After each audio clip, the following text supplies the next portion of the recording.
What's happening with the people? This is your man Tedashii, and you are tuned in to another episode of The Dash, where we want to help people think critically about themselves and the world around them. This is a special episode because I believe I have someone with me who can do just that, who can help us all think a little more critically. Because I personally think critical thinking has waned or died off in certain spaces, and we need to revive it. And I feel like this is a brother who can help us do just that, to think critically about ourselves, who we are, who we say we are, and then also the world that we exist in, the world around us. How do we think critically about that? And I have the one and only, my man, Adam Thomason with me. What's up, bro? Hey, come on, man. How you doing? I'm good, bro. I'm good. To be here. You got a nice wall behind you. I like that. Hey, we try to get his sister some shout outs here. We got Who is Angela. That? We got Angela Lisa Bonet. We got Fannie Lou Hamer, Mariah Carey. Yeah. We got the Beyonce. My wife's in the Beehive. She is in the Beehive. This is true. Don't forget about my TV wife. Oh, Felicia, up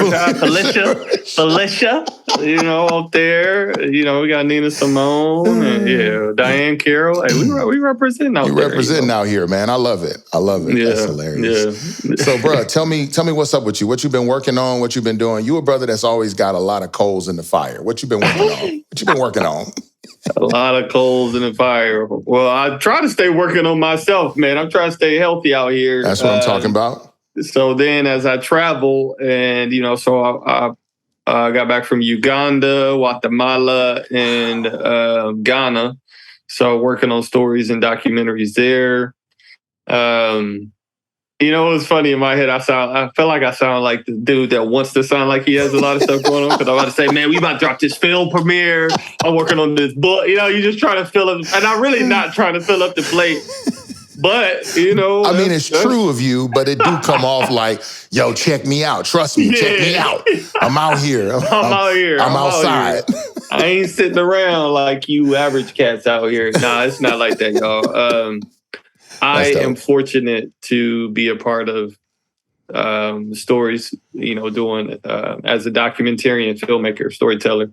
I try to tell what I think are important stories that need to be heard. Yeah. So one of my recent trips dealt with trying to uncover a lot of still current sex trafficking that's happening. So I do work with one of the largest anti-sex trafficking organizations called International Justice Mission. Yeah. So that's what took me overseas. And then, we have a short film premiere that I'm working on that I'm really excited about. That is, a lot of people don't know that kids as young as 2 years old get sexually exploited online. So online sexual exploitation of children. So this one kid got rescued at 2. Wow. And we're doing a film premiere, Lord willing, December 10th. So that's going to be powerful. And like I said, I'm working on myself. So yeah, I'm just trying to be healed out in these streets, bro. Come on, bro. And you are, I can't go by that, bro. What? Exploited as young as 2? As young as 2, man. So help me understand this, man. Like, what in the world is happening? What is? Yeah. So the more summarized way is in places like the Philippines, Cebu, Thailand. Our partners talk about how families can either go into debt. Sometimes kids can get hijacked, but a lot of families, they have these debts and they'll get convinced saying, hey, I know you need work. Just have your child, stand in front of this screen. He can make money, and it's to the pleasure of someone on the other end of the screen, buying that time, So, good Lord.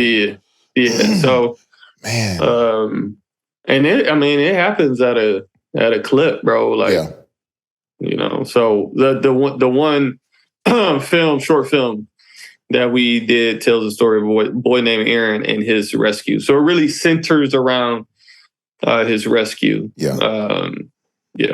Man, bro. That's heavy, bro. It's heavy. How do you function with that type of awareness of the world and what it really is? Like, how do you live your day-to-day with that on your mind? Now in my now that I'm 40, there's probably more of a sobriety. Yeah. Because we are fortunate in America to have so much. I have 3 children, 14, 11, and 5. Yeah. And it makes me grateful for what we have access to, what they have, but it also makes me feel responsible for other children across the world, because these kids and people's existences aren't equal coming into this world. And I think that's one of my frustrating things with Americans is like, look, they had this mentality like, well, if we can't eradicate it, why try? Yeah. Because the one matters. Like, this ain't about eradication. It's like, it's about just helping that one. Yeah, you know what I'm saying? This is about being a representation that the one matters. And I tell people, if you had a kid, or Tedashii had a kid, we had kids, I would want that one to matter to you. Yeah. Yeah. And if they pile up to where we were eradicated, so be it. But still, if one is lost, one matters.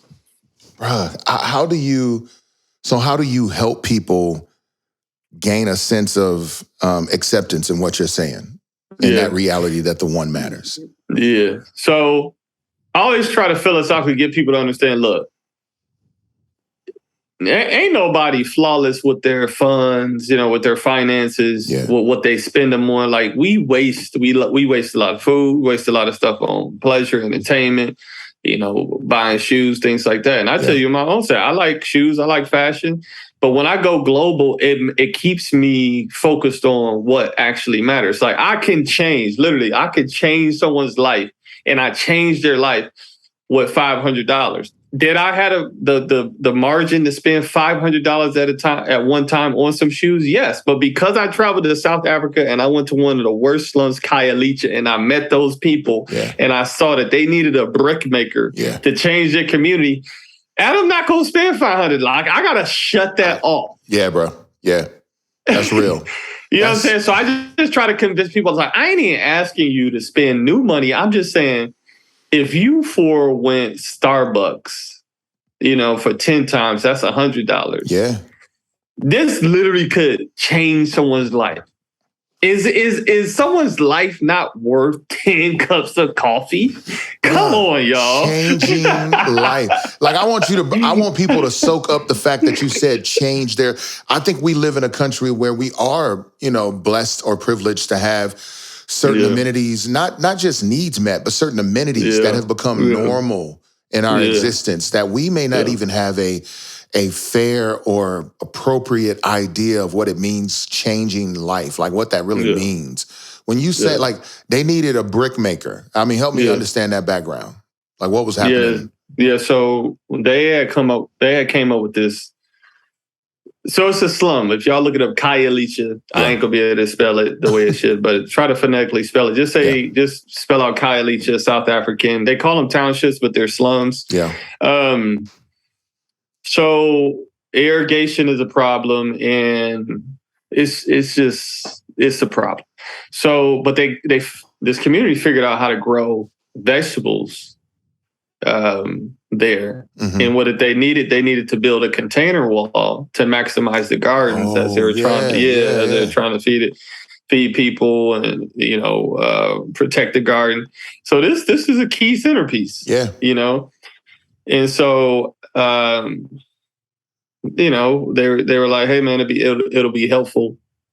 I think I was like, hey, what do y'all need? It'll be helpful if we had a brick maker. What's a brick maker cost? And it's equivalent to 500 American US. And in my head, I'm like, you can help the thriving of a community with $500, or you can buy some $500 families. That's what I'm saying, dog. Or you could buy some shoes and they just gonna, you may wear them once or twice a week. Yeah, and then they gonna wear down eventually and be tossed. Yeah, bro. And to put it in context for folk, bro. To put it in context for folk. At my house, because of the way the land slopes and the water runs off, to protect the foundation of my home, I had to build a retaining wall. And my wall was, it's not even a wall. It's just this brick stacked up on the ground, up maybe 3 feet. But it was and it's only maybe 5 feet long, 3 feet high. And that cost me $600. And that was on the low end. I got quoted $1,000. And I can just imagine the size of the wall they were able to build with 500. But I spent that so I don't want people to hear that and think 500, what they need 500 for? I'm like, bruh, a tiny retaining wall at my house was $600. So, just to consider that. But look at it. Like, so you talking about the wall. Yeah. The brother, he said, just buy us the machine. We'll build walls for the rest of our life. We can just get it. Okay. Boom. Mic drop. Boom. That's what's up. He's like, cool, bro. And they did. He sent me pictures. I went back over there. Wow. Yeah. Man, so that's why, we was teasing before we got on. We was messing with my man Reginald, producing the show over here, who is filming behind the camera. And we like, yo, you got to get out of the country. You got to get out of the country. But I feel like every time I talk to you and you're able to leave the country and come back, it sobers you in a way like no other. Oh my God. To not be inundated by what we think is normalcy. Or our entitlement here. It's interesting. So would you say leaving the country then, like getting people outside of America to see how the rest of the world is, how they live, would be of benefit? Yeah. For those who can't see me, I'm an African-American male, and I grew up in Detroit, Michigan, so very proud Black. So I've grown up around and still around, interact in very, poor communities, if you will, or lower caste, lower class. Yeah. And so the old adage is like, why would I travel over there if I got all these problems back home? Because I would argue seeing the perspective of the world will actually make you more innovative in how to solve your problems back home. Yeah. And so what a lot of people think, it's just merely going over there to solve problems. That's not why you go. Mm-hmm. You go over there to gain insight. I'm just, I'm not a colonialist in the sense like I go to fix people's problems. Like, right. I got relationships with people in these places. So the only reason I ask, not is to be heroic, like, hey, what do you need? It's not to be heroic. These are friends of mine, but in sharing that space, they help me. Right? It's very insightful. And so it makes me a better person. Like if all you know is your block in your neighborhood, then all you're going to know is the same problems and all you're going to know is the same solutions that may not fix those problems. That's real, bro. That's so real. You know what I'm saying? So I think it's a healthy investment. I'll put it like this. If you're a God-fearing person, if you believe God, if the image of God is on every person, despite what they believe, which I believe it is, Genesis 1. Yeah. Then that's roughly 8 billion image bearers that you can learn from to get a fullness of God to solve said decision. Yes. So for me, traveling is the more I travel, the more I get an understanding of who God is and how he has fleshed himself out through people, cultures, and in regions versus just one. You just gave me a reason to convince my wife to go to Japan now. Because I was for real. I was wondering how I was going to get her to spend the money, but now we're going, bro. But no, that's to your point. That's so real to think that there are image bearers across the world who aren't waiting for you to come rescue them, but you're in need of what they have when it comes to what God has placed in them. Yeah, it's powerful, bro. So, well, man, I want people to know, like, you're not just some random fly-by-night dude. Like, you just not on here because I'm like, oh, I need a guest. Like, you are, educated. You've ran businesses, started your own companies. You run a nonprofit. Like, give people. You mentioned you were from Detroit. Give people a little rundown, real quick, of your sheet, bro, and just give them the resume. The resume. The biggest thing that I think I would want to inspire people with is, so family of 3. I'm the youngest of 3. Mm-hmm. Parents divorced when I was 12. Mom was severely wounded. Shot 5 times. 6 months later, Dad left the home. And so at the height, my mom made $32,000. That was the height. That was the most money she ever made. So I grew up government assistance, poverty, hand-me-down clothes, shoes sizes too big, holes in them. Yeah, all this stuff. And the Lord has allowed me to see his creation across the world.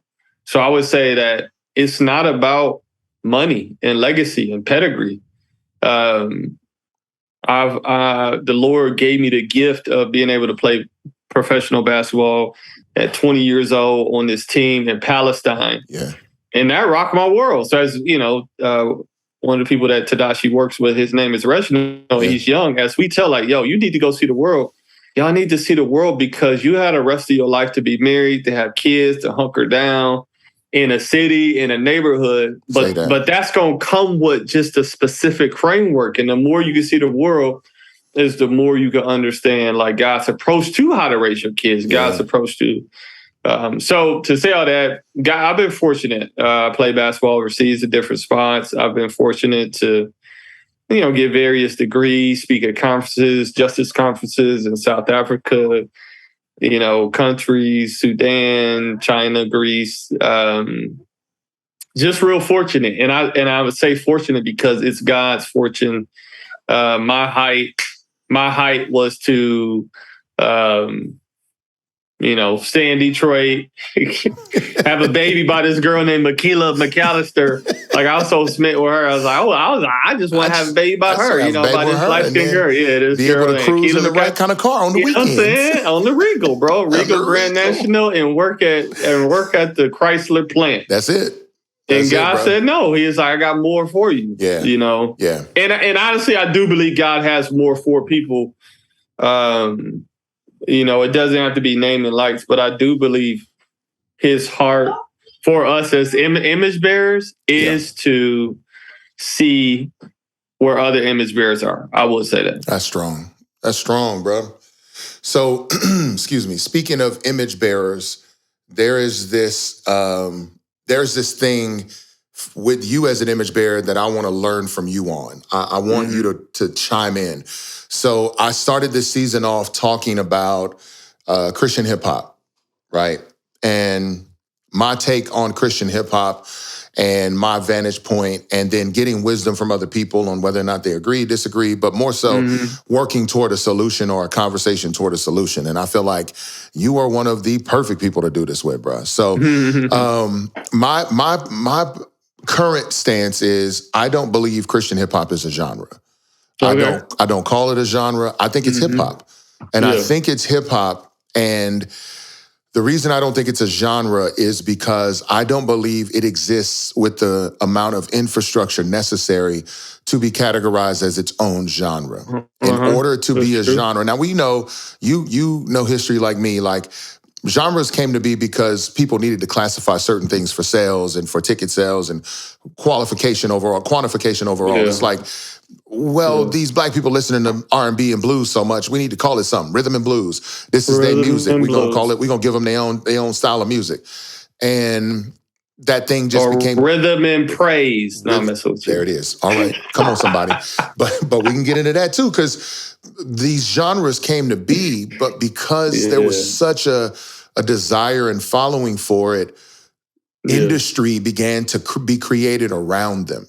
And currently, whether you talk about Christian hip hop, rhythm and praise, whatever it is, in order for that to exist, it has to co-op or be adopted by a genre that already exists, like gospel, like contemporary Christian music, in order to be a thing. Like, you don't find Christian hip hop artists who are a part of Christian hip hop labels who then have Christian hip hop promotions and marketing teams. And you don't find Christian hip hop management and Christian hip hop promoters and booking agents and venues. There's no ecosystem to help build the infrastructure. And so, I mean, as a guy who was a CEO of a record label, a man who is a creative in your own right, who's been a part and around Christian hip hop since before the cross movement days, it's like, well, what do we call this other than hip hop? And if there is to be more, then how does that need to look? Yeah. So I think you bring up some good points, some good conversational points.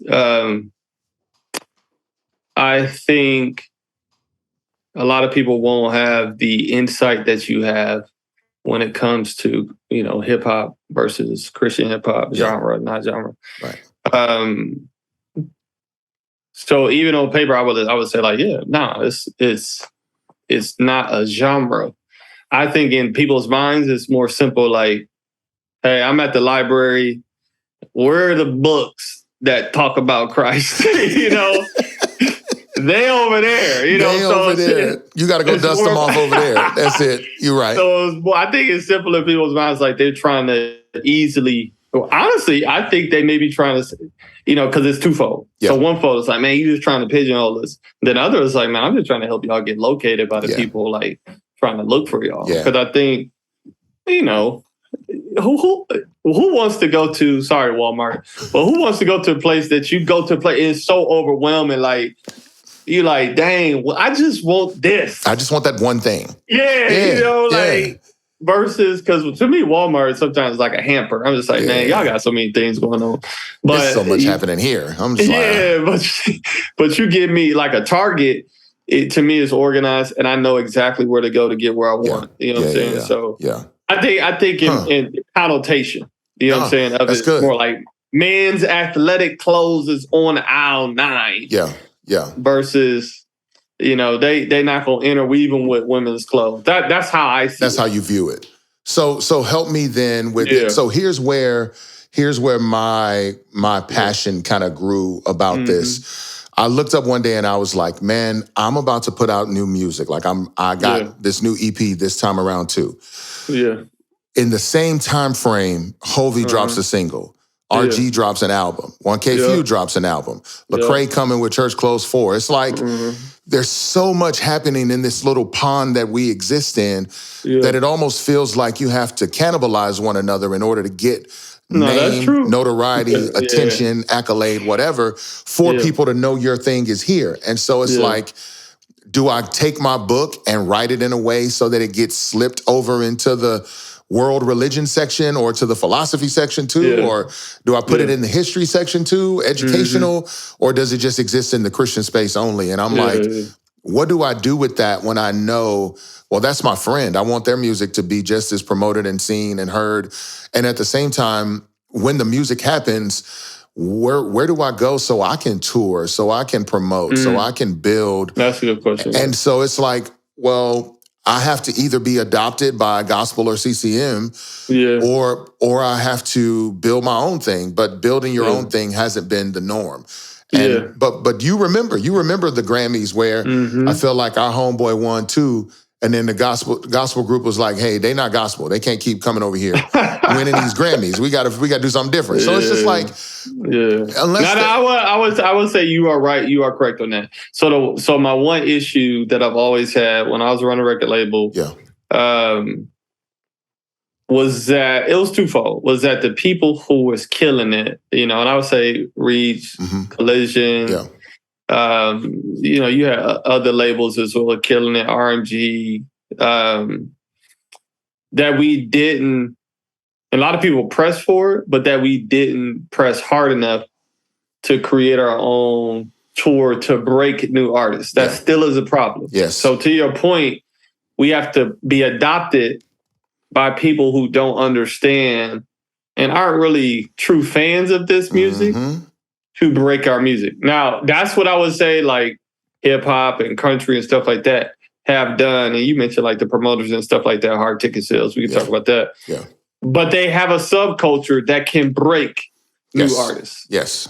Right. We don't have it. And I honestly, I still think it's a wide open market. Like, it is. So the social clubs and people like that, indie tribes.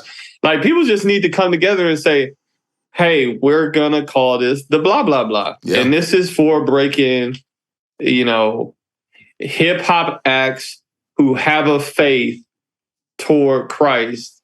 And that could be like, R&B, pop, yada, yada, you name it or whatever. But I do think it helps because it's like the Batman signal. You need a logo in the sky to know that something's coming. Yes. And that don't exist right now. It don't, bro. It don't.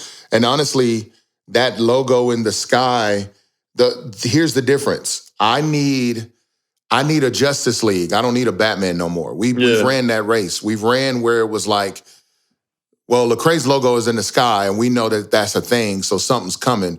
But it's like, wait, there's more of them? Well, what do we do about them? What are we gonna do with them? Well, we only got room for one of them right now, and he the one, so we finna just work with him. And it's like, but this, then where do they go? What do these people do? And so, yeah, bro, I wanted to dialogue with you about this because I know you are, I mean, you're a creative, you're an innovator, you ran the business, you ran the label, you had, and you do have insight into this world. So I'm just like, I just got brokenhearted one day when I was like, we all dropping around the same time. And granted, the fans are excited, they're just getting a plethora of music, but it's like all of us exist in a way to where we got to try to make that known and still go tour or still find a way to support it or promote it.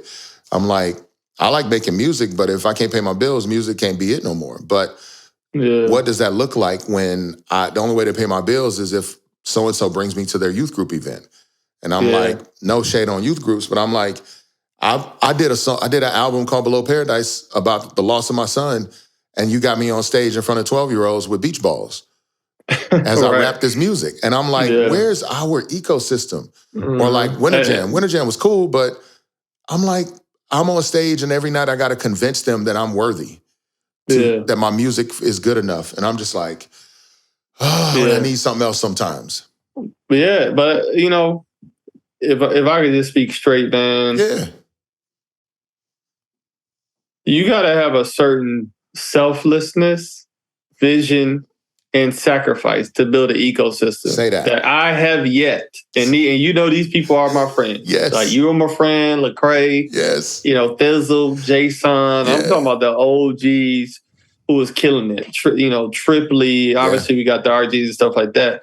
You know, the Derek Miners, all them. Like, all them. They was killing it. Swoop at the time, Kristen Gray, Alex Faith, Drake Murray. We was killing it. You know, success, sales. Yes. But sometimes success can prevent you from partnering up. And that, to me, that's what's happened. Like, people didn't want to put their, man, I am getting called by so-and-so, and I am doing these interviews and blah, blah, blah. People didn't want to put that on hold to actually build the ecosystem. Yeah, bro. At some point, you end up cannibalizing one another to become something. And it makes it worse in my mind because there was no ecosystem for us to exist in aside from our own relationships. There was no ecosystem. So you were either trying to get mainstream hip hop love, gospel music love, CCM music love in order to be validated or promoted or seen. And when you're trying to vie for the attention of a group instead of seeing yourself as something, then you're going to knock everybody down to get their attention. Yeah, no, I agree with that. Honestly, I asked this question more though, and I asked it to you. Yeah. Should cats have run in this overtly Christian message, or should they just have been good rappers who were apprentices of Christ as a disciple in the culture? Yeah, that's good. You know what I'm saying? Like, if you had to do it all over again, it's like, no, I'm just going to be a dope rapper. I'm going to make a lot of money. I'm going to get put on. But when people see me off the stage, they're like, bro, that brother's so generous. Yeah. Man, why are you so generous, bro? I'm an apprentice of Yeshua. Yeah. That's why. You're talking about the Bono U2 rap. Like, that's what you're talking about. Like, Bono, I read the story about Bono. He was trying to figure out what he was going to do musically. And as a Christian, what does he do? And he said he went to Nashville and he met with everybody in Nashville. And then when he got done, he was like, take me as far away from this place as possible. I want nothing to do with it. And I was like, and he's literally a legend. A man will die a musical legend. Yeah. In all circles. In all circles. And so... yeah, there's this part of me that is kind of mindful of the reality that if I could have had the wherewithal and the confidence to recognize that God could be glorified through my use of my gift and not necessarily just the proselytizing through the use of my gift, then, you know, that would have been an interesting turn. And at the same time, I go, man, in this moment now, I still get to be uncle, big brother to people coming up as I now do music in the lane of lifestyle. Like I tell everybody, I'm like, it's hip hop. I'm a Christian, but this is hip hop. And I rap about my lifestyle. Like from day one, I've been rapping about what I've gone through in life. From We Not Gonna Take It No More on Kingdom People, all the way to now with, I feel I got a song called Man of the Year on the EP this time around too. And it's like, I feel like I am continually talking about what my life is, what I'm going through in my life. Mirror Talk. I do a song called Mirror Talk. Like, just talking about my life. But I would say it has shifted from our circle, right? So for y'all that don't know, Tedashii, myself, and others like, Lucretia, and we've been walking together like 20 plus years. Yeah. So with the next statement, and it was a zeal in us all. But when we first came out, it was more of a us versus them. It's like us versus the culture. Yes. You see what I'm saying? It was. And when I look at Yeshua, I look at Jesus, he really wasn't a us versus them, because if you really look at the people, the untouchables of society, be it the Pharisees, the Pharisees, I'm talking about more like Nicodemus, the tax collectors who are like the pimps of the day, Zacchaeus, the woman at the well, lowest caste system, the lepers, we don't want to hang out with them, they smell, and I could get contaminated by touching them and hanging out with them. Right. It wasn't a us versus them, but we kind of saw the mainstream culture as contamination. You feel me? So I'm more asking that question out of that. I was like, dang, dog. Like, and obviously it was the subculture that we were under, like the Reform Bible subculture. But when I look back at like how Jesus engaged the culture, it wasn't us versus them, but he was, you know what I'm saying? Like, and y'all hear me say this. I'm not a dude that believes it's like, man, you gotta get the platform. God does not need our help. So I'm not that dude. I'm just saying like people who truly are lost ain't gonna find their way by themselves. No, not at all. And so if you're like, hey, it's us, the people who can see versus the people who can't see. I'm like, what is that gonna do? Although that TV show C is dope though. Bro, that TV show C is killing, bro. But to your point, man, for real, like there's this thought where I realized like I started saying and doing because of what was presented to me. I saw Cross Movement do what they did, and I thought that was the way to do it. It is what it is. And I took on what they were doing and saying, only to realize later, like, man, I look up now and I'm like, I don't want to just do what other people said I should do or do what they did because that's what they did, and now that's supposedly my standard.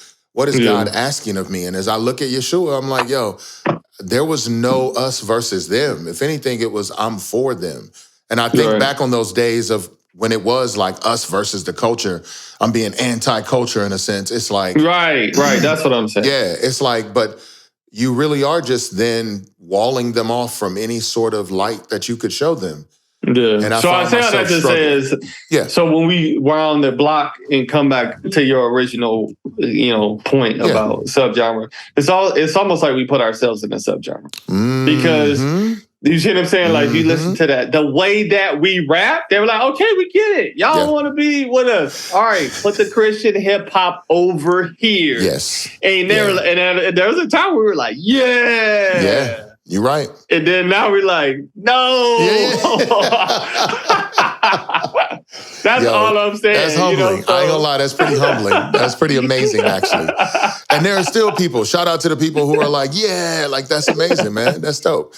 And at the same time, I got love and respect for the people who are like, no, why? Yeah. No? I mean, it'll be the equivalent. This will be hilarious. It'll be equivalent. Like you and I share love for chips, like different types of chips. Now, if you and I came up with our own type of chips, and all we kept talking about was, man, we do not make chips like Lay's, bro. We don't put this in there. Right. It don't taste like that. It's way better than Lay's. It's like, okay, we get it. What? Okay, so we'll put you over here. You like, yeah, that's right. That's right. We ain't not like Lay's. And then you sit in the store like, oh man. Everybody buying Lay's. Exactly. Everybody buying Lay's. And you like, why we ain't buy the other chips? lady. Like, bro, because you talk so bad about him, Right. like. Yeah. There is this, You know what I'm saying? that's a great point, bro. Because there is this place where it feels like, it can feel like double speech. Like, oh man, well you just, you want to be separate, but you want to be with them. And I'm like, that is, to me, that is a very juvenile way to think of it. When in reality, it's more of what I have, I believe I put a lampshade on it by trying to make it categorized in a subgenre of its own. Yeah. That was the lampshade that I threw over it. And I called that lampshade distinction, when really I'm just not shining as bright in the places I should be. Right. It's coming to the conclusion that, no, we actually want everyone to access our stuff. Yeah. Not just the people who are in the us versus them mentality. Mm-hmm. You know what I'm saying? So when people's like, oh, I ain't know y'all made chips for us too, or it's like, yeah, we do. Yeah. Well, I couldn't tell initially. You know what I'm saying? Yeah. So no, that's real. So thinking, I love this because I'm telling you, bro, that's what I want people to begin to think critically about stuff. Not just for the sake of saying you're right, but so that we can learn, we can listen, we can grow, man. And I'm grateful for that, bro. Like, so I want to transition, shift gears a little bit. You went through something personally recently in your own life and family here in the city, and dealing with your kids specifically. And I feel like it's such an important thing to talk about. One, to give you a stage and platform to do that, but also just because I feel like there are people who are going to be listening who need to think critically about this type of stuff, especially if they claim the name of Yeshua. I'm like, if you're a Christ follower, this is something you need to be thinking about more intentionally. So can you please enlighten us, bro? Yeah, so we were fortunate to have homeschooled our kids for 14 years. Yeah. Our oldest is 14 years old. And yes, we were putting her in front of my baby can read since she could sit up. So months. So bro. We started homeschool early, like 414. So fast forward, my oldest and my wife is like, look, I think it's time to just, lead a home, and the relationship dynamic goes from discipleship in the home to discipleship out in the world. And so we were looking for places, and we chose a school for our daughter, then we chose another school for our other two kids. Now, again, if you know me, I am very proud Black history, natural hair, all these things. But I'm also Christ is the authority over my life, the Word of God, the Holy Spirit, and things like that. Yeah. And so the school for my kids, self-admittedly, so this school would say this, the school for my two youngest kids, my son and my youngest daughter, they admitted they were very white, upper class white in their expressions and how they approach the scriptures, they approach history, in their dress, speech, all this thing. It's just a very upper class white expression of humanity. And for me, I wrestle with that because I do not want my kids to assimilate. I do not want them to feel like they got to bleach their skin, straighten their hair to matriculate in life. But I say, you know what, Lord? If they are going to focus on Christ alone, right? The school said they want to focus on Christ alone. I will wrestle with my preferences as we walk towards Christ. Yeah. To serve my kids and to serve my wife. And so we made that decision, and first day of school, you drop the kids off, you do the devotional, and they start to do the Pledge of Allegiance. And anybody that knows me, if you listen to, I'm a words person. Yeah. So if you had a, this ain't about a public school. Yeah. If you are at a Christian school and you talking about pledging allegiance to anything but God himself, I got a problem with that because allegiance is you're pledging your full life and who you are to the death of you to see that thing flourish. And so, no, I don't believe we should pledge allegiance to the flag. Yeah. We could pledge to God. We could pledge to be great neighbors. We could pledge to bless the country, but leave the word allegiance out of that. Yeah. You can even make a vow. I vow to bless my country, bless God, bless each other. Right. Do not put that word allegiance in there. You can't have two masters. The word allegiance is for that you are my master. Yeah. So I'm just like, nah, we're not doing allegiance. So I write a note to them, email, sent it around to friends. Says like, man, it's a good email. And even there, I even rewrote the pledge to make it Christ-centered, and I took out the word allegiance. So I wasn't saying don't do the pledge. I'm just saying, one, if you're going to do the pledge at a Christian school, which you shouldn't, I would argue you shouldn't. But if you're going to do it, make it a choice of the student and the parents. Right. And I go, well, we need to come into 2022 anyway. Let's just rewrite it. And for all those who don't know the history, the pledge has been rewritten 5 times on this same argument. Yeah. Right. So if y'all gonna make comments about this, I got the receipts. Right. Y'all got to do your homework. Right. So this was a solution.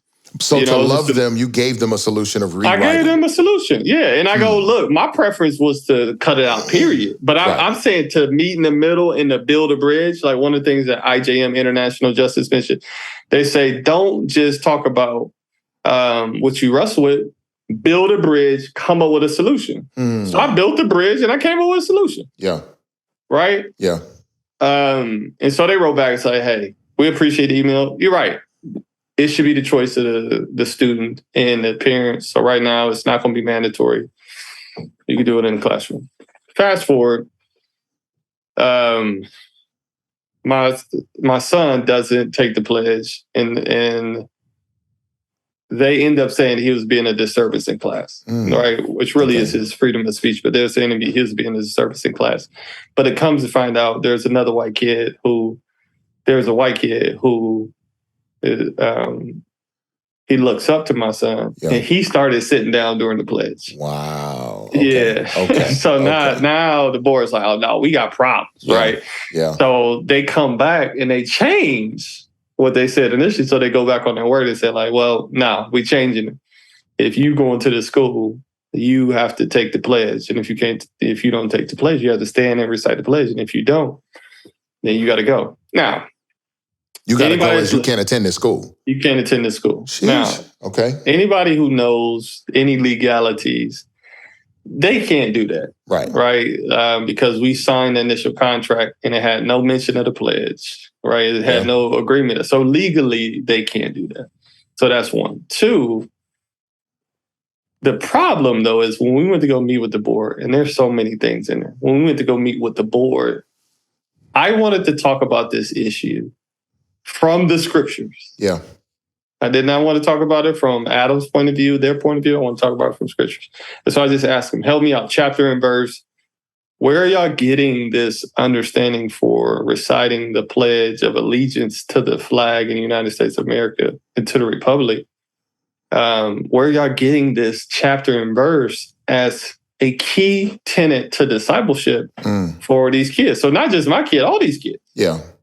Their first response. Now, we talked about an hour and some change. Their first response within 2 minutes of the meeting was, we don't have chapter and verse. And it was smug. Like, if y'all can't see, some of y'all can't see, they're just shrugging their shoulders. Like, we don't have chapter and verse. We just have our policy. It's our new policy. And I said, excuse me? I said, so at a Christian school, you don't want to talk from the scriptures and Christ's authority?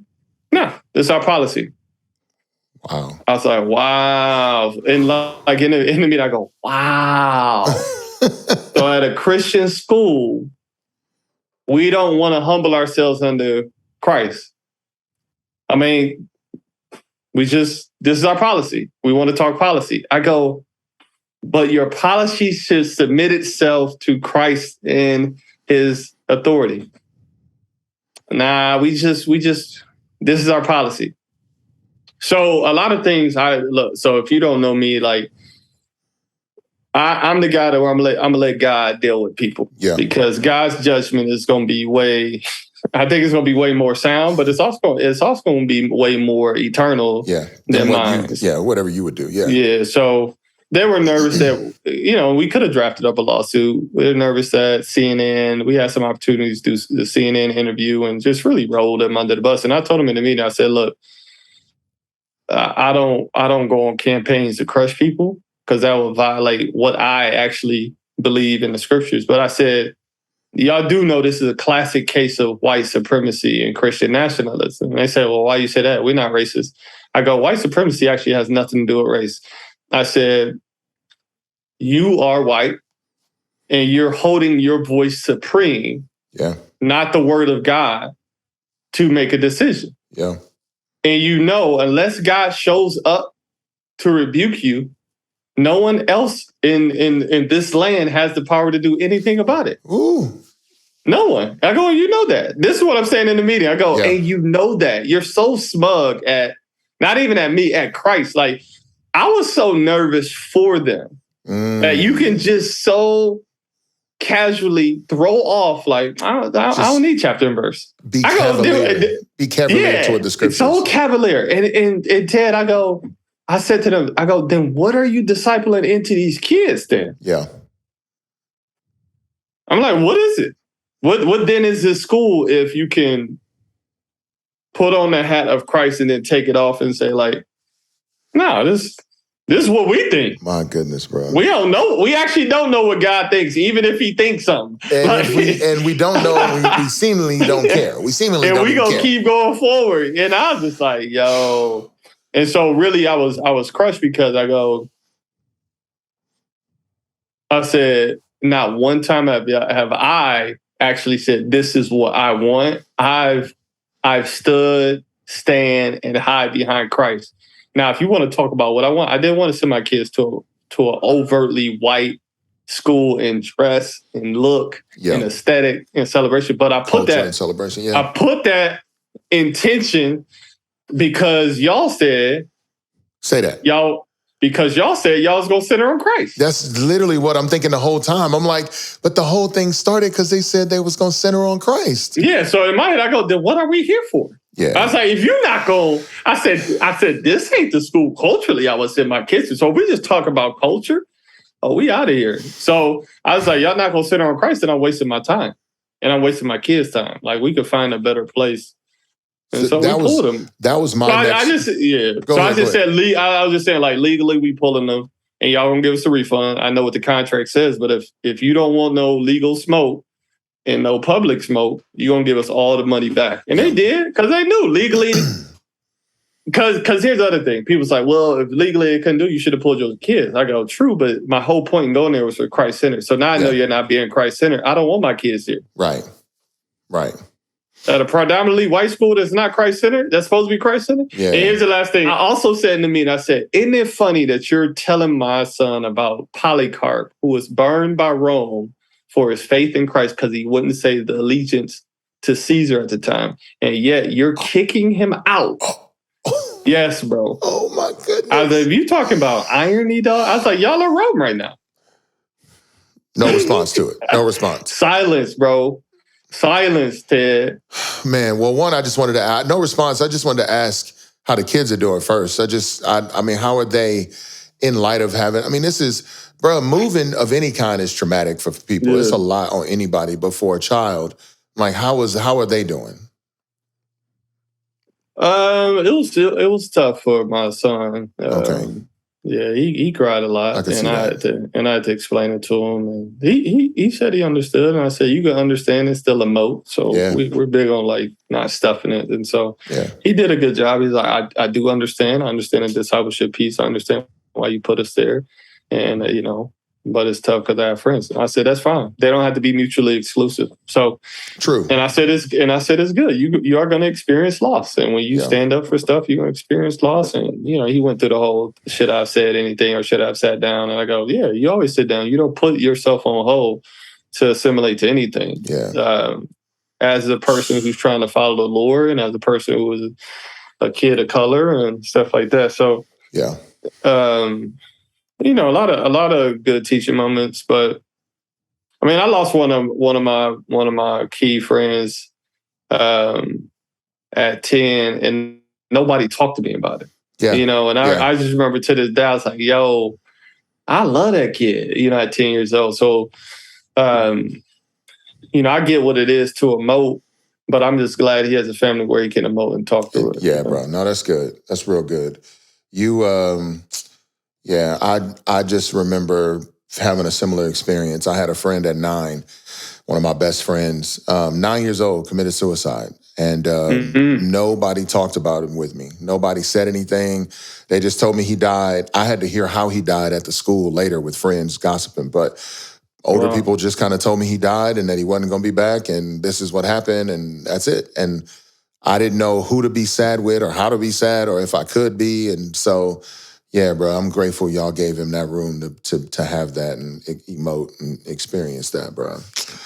So help us understand the dangers of a nationalistic approach to the scriptures, to our faith. Yeah, so philosophically, I'm all saying like how I will always say no one gets to determine what respect is. Okay. Right?